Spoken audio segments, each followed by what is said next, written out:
Assalamualaikum warahmatullahi wabarakatuh. Piye kahanan bocah-bocah ing omah?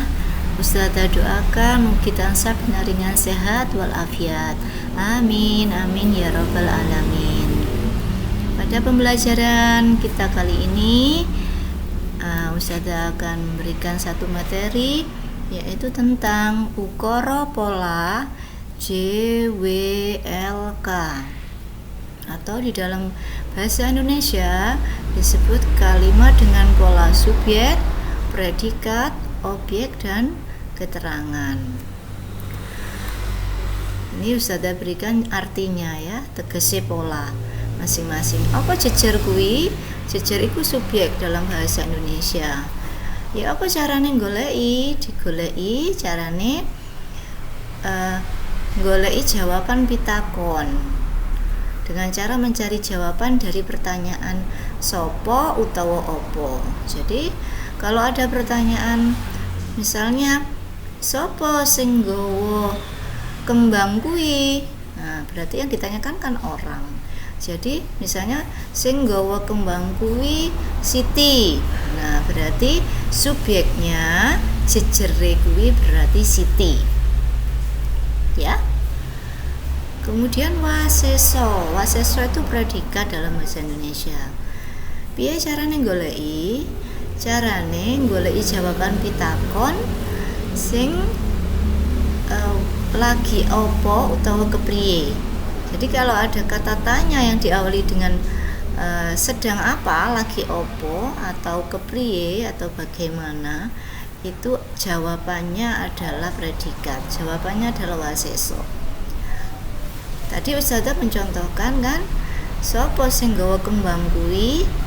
Kalau pertanyaannya lagi opo, misalnya Siti lagi opo. Nah, Siti lagi opo? Jawabannya kan Siti nggawa kembang. Nah, berarti kan predikatnya adalah nggawa. Wasesone yaiku nggawa. Atau bagaimana? Atau kepriye, ada pertanyaan dengan kata tanya kepriye. Kepriye Siti, kepriye carane Siti gawa kembang, misalnya gawone itu adalah waseso. Nggih. Yang ketiga yaitu lesan. Lesan itu objek. Objek ini bertempat di belakang predikat. Mapan ono ing burine waseso mang, ya. Jadi kalau yang di depannya itu waseso, predikat, pasti belakangnya adalah lesan atau objek. Tadi kan contoh tadi Siti nggawa kembang. Siti itu adalah jejer, nggawa adalah waseso, kembangnya itu objek. Nggih. Kemudian yang terakhir adalah keterangan atau keterangan. Apa keterangan iku? Keterangan iku yaiku perangane ukara, bagian dari kalimat kang menehi keterangan tambahan yang memberi keterangan tambahan kepada kalimat tersebut. Misalnya tadi Siti nggawa kembang ing mburi omah. Nah, berarti ing mburi omah itu disebut keterangan. Untuk lebih jelasnya, Nana bisa melihat contoh berikut. Ini adalah tulodo pola, contoh pola JWLK, jejer, waseso, lesan, lan keterangan.